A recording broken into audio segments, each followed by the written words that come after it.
Assalamualaikum warahmatullahi wabarakatuh. Mohon izin kepada Ibu dosen pengampu mata kuliah Psikologi Kepribadian, Ibu Rila Rahma Mulyani, MPSI Psikolog, dan rekan-rekan BK23B yang saya banggakan. Mohon izin perkenalan, nama saya Dwi Mawaddah dengan NPM 2302060059. Saya perwakilan dari kelompok 6, dan pada video kali ini saya tidak sendirian, saya bersama partner saya, Kresya Adinda Leksi. Kepada Kresya Adinda Leksi dipersilahkan untuk perkenalan.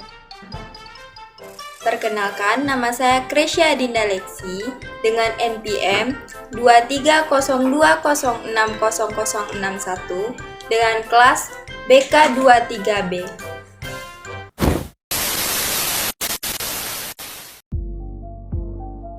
Dalam video kali ini kita akan membahas teori kepribadian psikososial Erikson. Teori kepribadian Erikson adalah teori yang dikemukakan oleh psikolog Erik Erikson yang menggambarkan perkembangan kepribadian individu dari masa anak-anak hingga dewasa. Teori ini terdiri dari 8 tahap perkembangan yang mencakup berbagai konflik psikososial yang harus diatasi oleh individu untuk mencapai keseimbangan serta perkembangan kepribadian yang sehat. Setiap tahap perkembangan konflik memiliki tugas khusus yang harus diselesaikan. Pembahasan yang pertama yaitu ada definisi psikososial. Psikososial merujuk pada interaksi antara aspek psikologis dan sosial dalam kehidupan seseorang. Hal ini mencakup hubungan individu dengan lingkungan sosialnya, dukungan sosial yang diterima, keterlibatan dalam aktivitas sosial, serta pengaruh psikologis seperti emosi, pikiran, dan perilaku dalam interaksi sosial. Dalam konteks kesehatan, psikososial mengacu pada hubungan antara faktor psikologis dan sosial yang mempengaruhi kesejahteraan mental seseorang. Menurut teori perkembangan psikososial yang dikemukakan oleh Erikson, psikososial merujuk pada interaksi antara aspek psikologis dan sosial dalam proses perkembangan individu. Materi yang kedua yaitu ego kreatif. Ego kreatif merupakan konsep yang diperkenalkan oleh psikolog Abraham Maslow yang mengacu pada keadaan di mana seseorang memiliki konsep diri yang kuat dan positif, serta mampu mengekspresikan kreativitasnya secara optimal. Ego kreatif menggambarkan kondisi di mana individu merasa aman, memiliki rasa percaya diri, dan dapat mengekspresikan diri dengan cara yang unik dan inovatif. Materi ketiga yaitu teori perkembangan psikososial menurut Erikson. Teori perkembangan psikososial menurut Erikson adalah sebuah teori yang menggambarkan perkembangan individu dari masa bayi hingga dewasa berdasarkan 8 tahap perkembangan yang melibatkan konflik psikososial. Setiap tahap perkembangan tersebut menekankan konflik tertentu yang harus diatasi oleh individu untuk mencapai pertumbuhan dan perkembangan kepribadian yang sehat. Menurut Erikson, setiap tahap perkembangan memiliki 2 kemungkinan hasil yang berlawanan. Contohnya, kepercayaan versus ketidakpercayaan, otonomi versus rasa malu dan keraguan, interaksi versus rasa bersalah, dan seterusnya. Jika seseorang berhasil menyelesaikan konflik pada setiap tahap, maka ia akan mencapai tahap berikutnya dengan kepribadian yang lebih matang dan keseimbangan psikososial yang lebih baik. Teori perkembangan psikososial Erikson menekankan pentingnya interaksi sosial, hubungan interpersonal, dan pengalaman individu dalam membentuk kepribadian mereka. Teori ini juga menyoroti pentingnya kontribusi individu terhadap masyarakat dan generasi berikutnya dalam proses perkembangan kepribadian mereka. Secara keseluruhan, teori perkembangan psikososial Erikson memberikan pemahaman yang mendalam tentang bagaimana individu dapat berkembang dari masa bayi hingga dewasa, serta bagaimana konflik psikososial yang diatasi pada setiap tahap dapat membentuk kepribadian dan hubungan individu dengan lingkungannya. Materi keempat yaitu ciri kepribadian yang dinamis, produktif, dan matang. Pembahasan pertama tentang ciri kepribadian yang dinamis. Menurut Erikson, kepribadian dinamis merupakan hasil dari integrasi pengalaman-pengalaman hidup yang telah dilewati individu di setiap tahap pengembangan. Beberapa ciri tersebut yaitu 1. Fleksibilitas.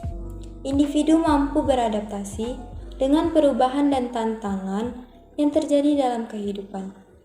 Mereka memiliki kemampuan untuk menyesuaikan diri dengan situasi baru dan menghadapi perubahan dengan sikap yang positif. 2. Keterbukaan terhadap pengalaman baru.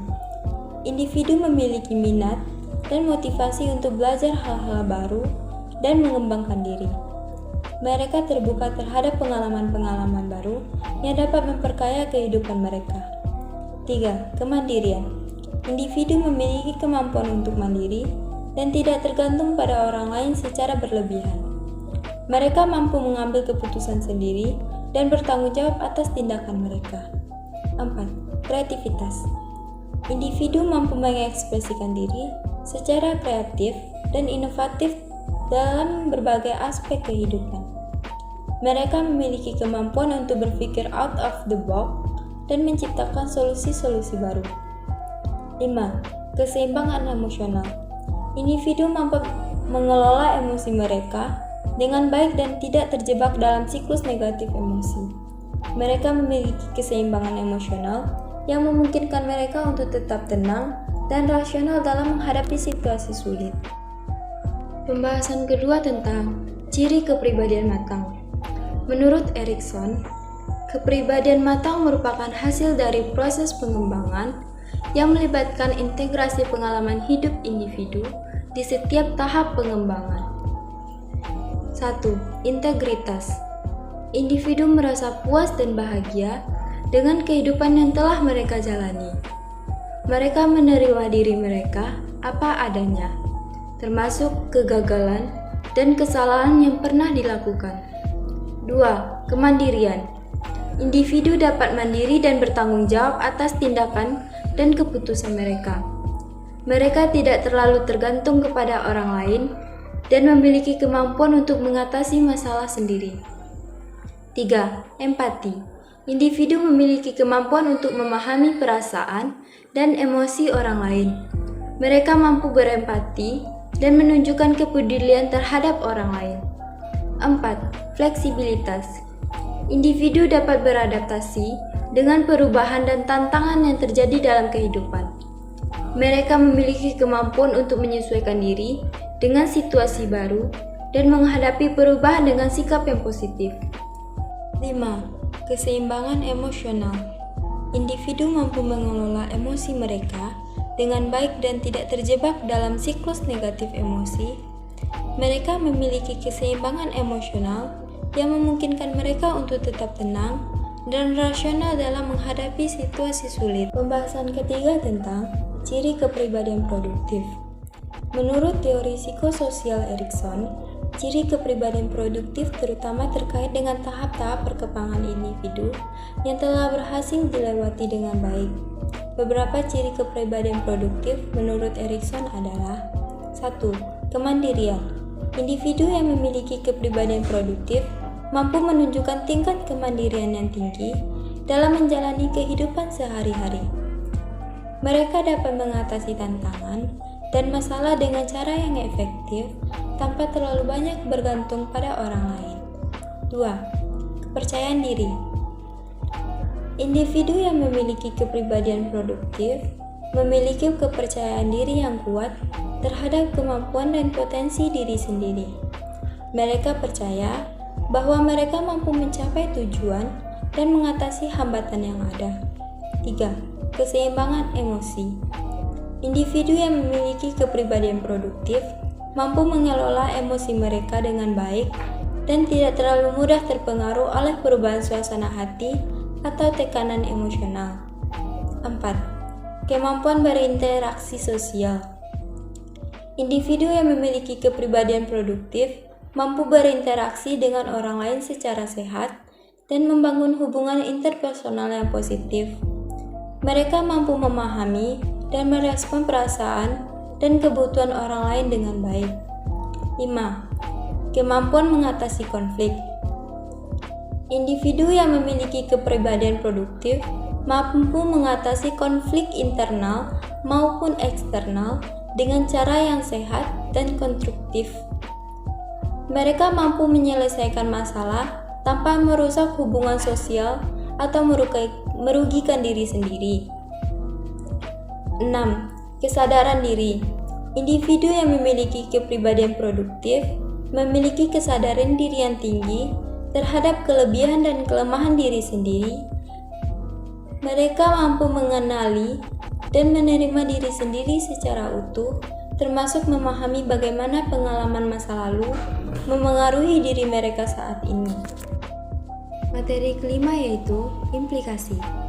Implikasi teori psikososial Erikson terhadap bimbingan dan konseling adalah pentingnya memahami tahap-tahap perkembangan individu serta konflik psikososial yang terjadi pada setiap tahap. Dalam konteks bimbingan dan konseling, pemahaman ini dapat membantu para konselor untuk 1. Membantu individu mengatasi konflik psikososial. Para konselor dapat membantu individu mengidentifikasi konflik yang mungkin sedang dialami dalam tahap perkembangan mereka dan memberikan dukungan serta bimbingan untuk mengatasi konflik tersebut. 2. Mendorong pertumbuhan dan perkembangan kepribadian yang sehat. Dengan memahami tahap-tahap perkembangan individu, konselor dapat membantu individu mencapai pertumbuhan dan perkembangan kepribadian yang sehat dengan memberikan dukungan yang sesuai dengan kebutuhan individu pada setiap tahap. 3. Mengidentifikasi masalah dan hambatan dalam perkembangan. Teori psikososial Erikson dapat membantu konselor dalam mengidentifikasi masalah atau hambatan yang mungkin menghambat perkembangan individu pada tahap tertentu, sehingga solusi yang tepat dapat diberikan untuk membantu individu melewati konflik tersebut. 4. Meningkatkan hubungan interpersonal. Teori psikososial Erikson menekankan pentingnya hubungan interpersonal dalam perkembangan individu. Dengan demikian, konselor dapat membantu individu memperbaiki hubungan interpersonal yang mungkin terganggu atau kurang sehat, sehingga individu dapat mencapai keseimbangan psikososial yang lebih baik. Dengan memahami dan mengaplikasikan teori psikososial Erikson dalam bimbingan dan konseling, para konselor dapat memberikan dukungan yang efektif dan membantu individu mencapai pertumbuhan dan perkembangan kepribadian yang sehat sesuai dengan tahap perkembangan mereka. Kesimpulan dari teori kepribadian psikososial Erikson adalah bahwa perkembangan individu melalui 8 tahap yang berbeda, dimulai dari masa bayi hingga dewasa. Setiap tahap memiliki konflik yang harus diatasi oleh individu untuk mencapai keseimbangan psikososial. Jika individu berhasil melewati setiap tahap dengan baik, maka ia akan mengalami perkembangan kepribadian yang sehat dan matang. Teori ini menekankan pentingnya interaksi antara individu dengan lingkungannya dalam membentuk kepribadian seseorang. Demikian beberapa materi yang dapat disampaikan pada kesempatan kali ini. Saya Dwi Mawaddah selaku perwakilan dari kelompok 6, mohon maaf yang sebesar-besarnya apabila ada tutur kata ataupun tindakan yang kurang berkenan bagi ibu ataupun rekan-rekan seluruhnya. Izin saya memberikan satu motivasi untuk video ini, yaitu keberuntungan itu bukan untuk dinanti, tapi untuk dicari. Semakin banyak kita mengambil peluang, semakin banyak keberuntungan yang akan datang. Teruslah berkarya dan kunci keberuntungan pun akan semakin terbuka. Saya tutup, terima kasih atas perhatian Ibu dan rekan-rekan seluruhnya. Assalamualaikum warahmatullahi wabarakatuh.